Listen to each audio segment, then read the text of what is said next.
Hey, Doug and Pat here with another episode of the Wealthy Gym Owners. And today we're going to talk about hiring A players, even if you're in a small market or a tough labor market. So, Doug, I mean, you're kind of in that hiring mode right now. You are just off the heels of getting gym number two up, running, profitable. And now you are in pre-sale for gym number three. So you are certainly neck deep in finding A players. So I think this is a great topic. I'd love for you to unpack it. Yeah, so the first thing I will say is I think especially in this market, the always be hiring is probably the bit. If you take away one thing, would be like, are we dumping hundreds of dollars on Indeed every month? No, but we're always having our eyes and ears open for somebody that could be a good fit. And I know that's not really like a tactical answer, but just from a mindset of an owner, I always want to be looking and keeping an eye out for people that would be a good fit. So that's certainly just an overarching thought. The first thing I wanted to do was kind of really break down like the A player. And this is something I've been spending a lot of time with Josh, my partner on the gym side, on of like who are our A players and what does an A player look like in our organization? Because the general premise is like A players are your rock stars. They don't need a ton of like pushing. They just often need a little bit of direction and then they go off and crush it. And the B players are like probably most employees. They're really good. They're solid. They just need a lot of direction, a lot of hand holding. And then C players are either that employee that you got to get rid of or you got to level up to at least a B player. And those are the people that you're constantly having to remind them to do things. They're missing quality. They're maybe asking for a lot of time off, right? They're the pain in the butt, right? And so those employees, just as we kind of, and I do think it's important to always have pulse with that scale of where your current team is.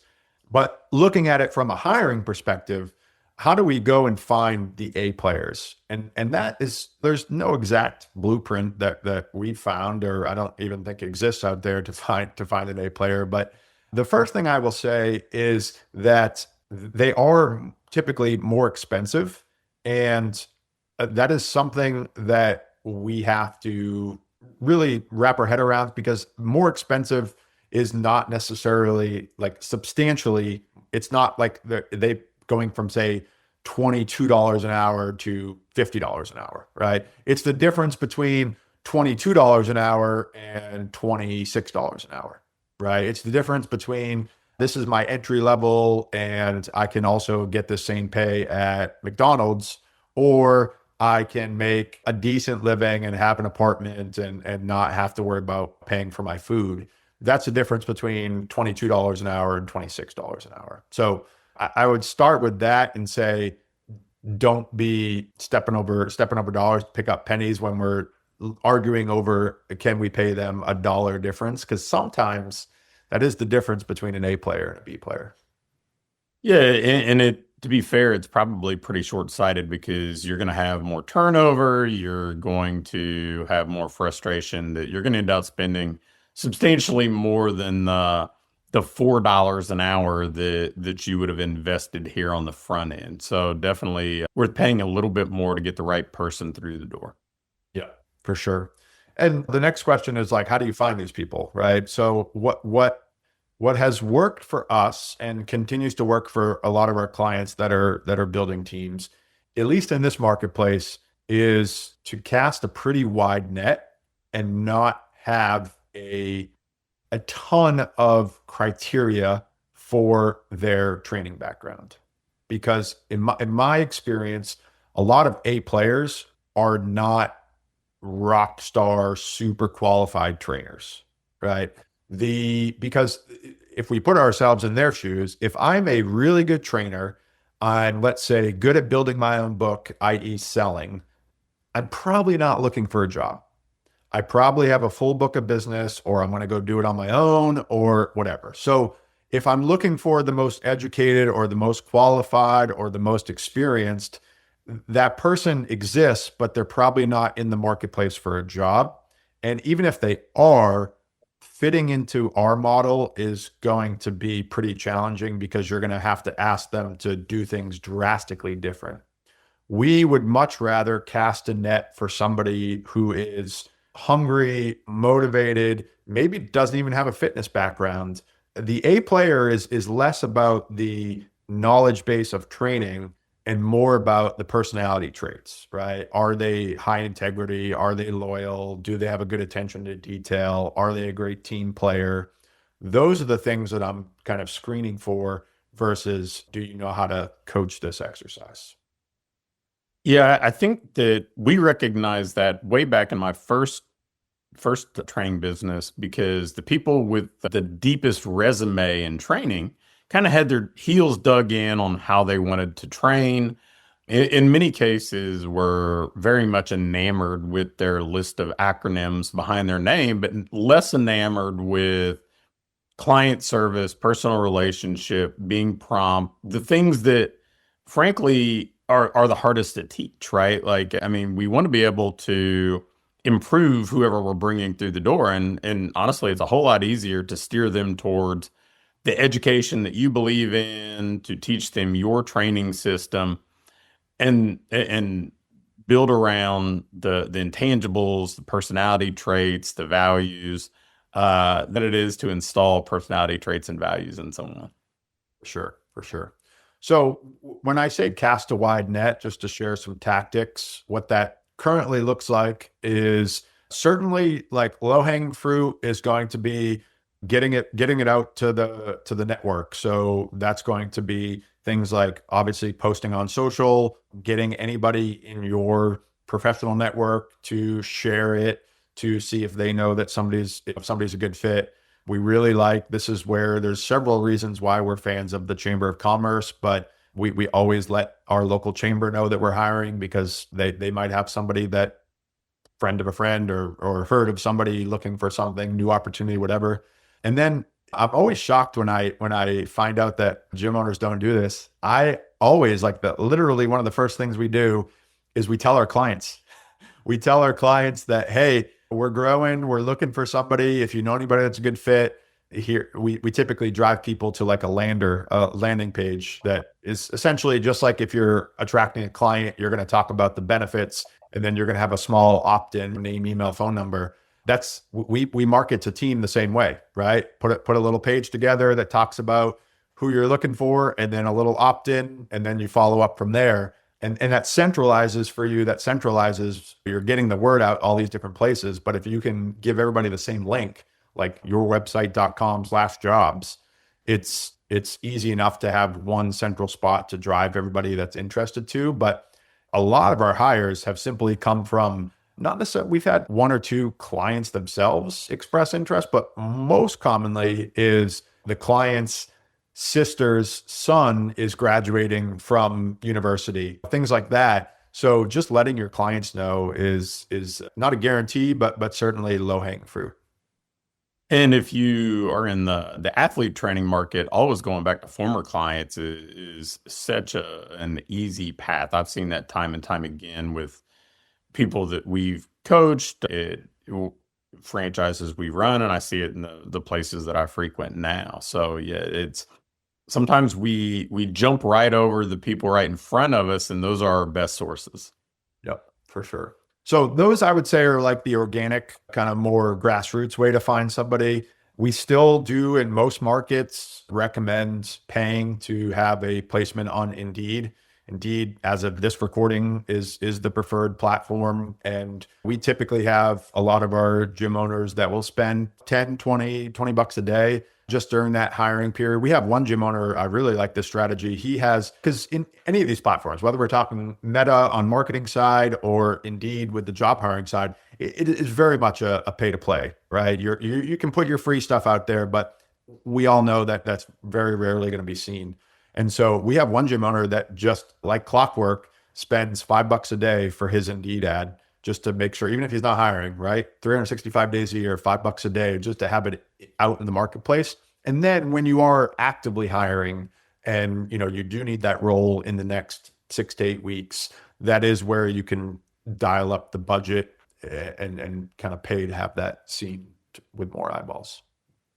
Yeah, the Indeed piece of this is really picked up, and I've seen it be more and more successful over the past few years. So, all right, so you've talked about personal network, you've talked about Chamber of Commerce, you've talked about Indeed, and then everything driving back to a page.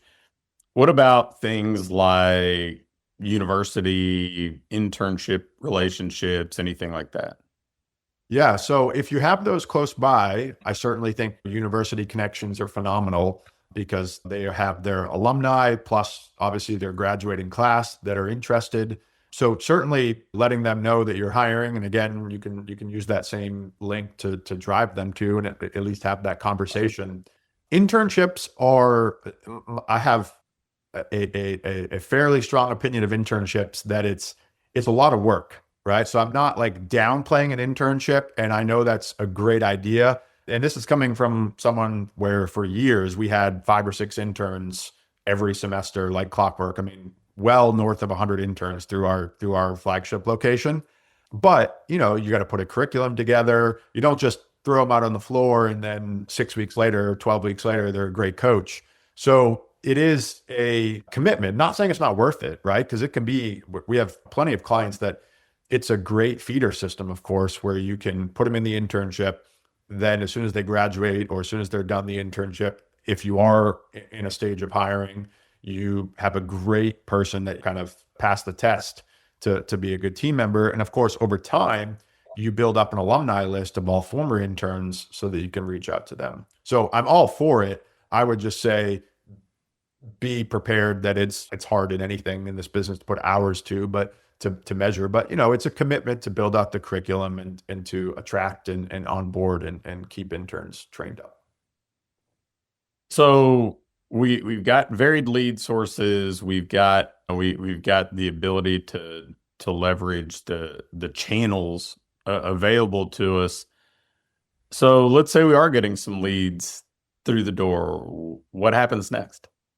So I think this is the hardest part, right? Because I think getting applicants is, again, I hate to say easy, but there's a playbook for that, right? Like I just shared 90% of the playbook, right? The playbook's there to find leads. And it's a lot of it, it's marketing, right? And so just like your meta advertising, not every lead is going to respond, not every lead is going to come in the door. We're crushing it if 20% of your leads come through the door. And it's the same thing with hiring. So your goal is to cast that wide net. And then what we like to do is every lead that comes in, every applicant that comes in, they get a text from us that says, "Thanks for applying. I have this time and this time available for a quick phone interview. Which one works better for you?" And you will be shocked that the amount of people that don't respond to that. So that weeds them out, right? So you just start crossing them out. If they don't respond, cross them out, move on to the next person. I don't make judgment, and this is just personal opinion and what we've seen work across our coaching programs. Like I don't frankly look a ton at anything until their phone interview. Like I don't look at their history, their background, or whatever. I just send them that text, and if they respond with a time, I'll gladly spend 10 minutes on the phone with them. And that phone call is really where you can tell, are they potentially an A player or not? Because things like did they respond promptly and book a call? Did they call you at the time they said they were going to call you at? And then when you're on the phone with these people, let's say you get 25 applicants. In our experience, you're going to probably do 10 or 15 phone calls. About half of them are actually going to get on the phone with you. And of those phone calls, you're going to pick up on certain things. You're going to pick up on, why did you apply? And if it's not like, if there's no meaning behind why they applied, they're usually not an A player. Like if they're doing it just because of money, or they're doing it just because of, like, we had some applicants that were like, "I applied because your job is morning only, and I'm so excited that I don't have to work in the afternoon." Although that's a benefit, like, don't get me wrong, that's a benefit to our model. Yes, you won't have to work in the afternoon. If that's the reason you applied and not, "I want to help people, I want to change lives, I want to grow this business with you," like it very much want to know the reason why. And then of course, am I weighing in past experiences? Of course, right? But I will tell you, the experiences that we prefer from A players are either sales background or hospitality backgrounds. Like we hit on earlier, training background is bonus. If they hit training and sales and hospitality, great. But 9 out of 10 times, I would take the I don't have much of training experience, but I was a bartender in college, or I worked at the front desk of a hotel, or I was the dining room manager at this restaurant, and now I have a huge passion for fitness. I would take that over the degreed and certified individual. Yeah. So you've got kind of your filtering mechanism. Like, let's just kind of go through the process because honestly, it's so much like or very similar to the process we get. We generate leads, we try to get them through the front door. We have some sort of consultative sales environment. So just continue to take us through that process. So from those phone interviews, you've used your judgment through those conversations. Some of them, again, don't call. They say, "Hey, Wednesday at 10," and then Wednesday at 10 comes around and your phone doesn't ring. So people are going to weed themselves out. But let's say, for example, you end up having conversations with 10 people. Inevitably, 6 or 8 of them are not going to be the kind of conversation that you had hoped for, right? Maybe their energy was not where you wanted it to be. Maybe what they said you didn't jive with. You can honestly, there's a lot of just like gut feel when you have that initial phone call. So the next step is to bring, let's say you got it down to 3 people. You're going to invite those 3 people in to the gym to check it out. Now, our personal strategy is not to do a formal interview, but to just bring them in when a session is going on. So I would ideally prefer that it's a time where you are not coaching so that you can kind of be with them, but maybe your part-time coach or somebody else on your team is training so that they're walking into the gym not at 1 o'clock in the afternoon when there's nothing going on, but they're walking into the gym at 9 a.m. or 5 p.m. when they can actually see what they are going to be delivering. Because that I think it's really hard to explain to a coach what their job is going to look like, especially if they've never coached in your model or they're just at first time coaching. And so it's less again about teaching them how to coach the exercises and more just about, is this the environment they want to be in for 3 hours, 4 hours, 6 hours, 8 hours a day, right? And so they'll kind of weed themselves out, honestly, is we've had people show up to that and then not reach back out to us because they clearly said, ooh, this is not a good fit. But what we're measuring or what we're observing during that time in person is casual conversation, but you've hopefully picked up a lot of that on the phone call. I want to see how they interact on the floor. Are they standing in the corner with their arms crossed and not wanting to interact? Or are they going around and introducing themselves to clients? If there's another team member there, are they chatting it up with the team member? Are they asking questions? That to me is a good sign of an A player. And I think there's a happy medium there is the last thing I would say with that stage. We've had both extremes. We've had I'm just going to stand there and be a tree and not move. And that's probably not going to be a great coach. We've also had the other extreme, which is you come in guns blazing and start coaching and correcting clients that you've never met before. And that's not a great first impression because that person, although confident, usually lacks humility in our experience and usually has too big of an ego to know how to kind of read the room and read the client. So we're looking for that happy medium where they're interested, they're engaged, they're asking questions, but they also know that they're still on interview. They're not a coach on the team yet.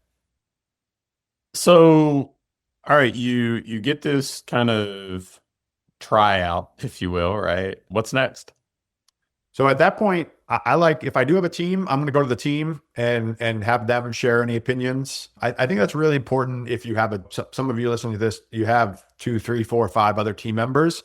And if your goal is to be off the training floor, this person is going to be working with them more than anything else.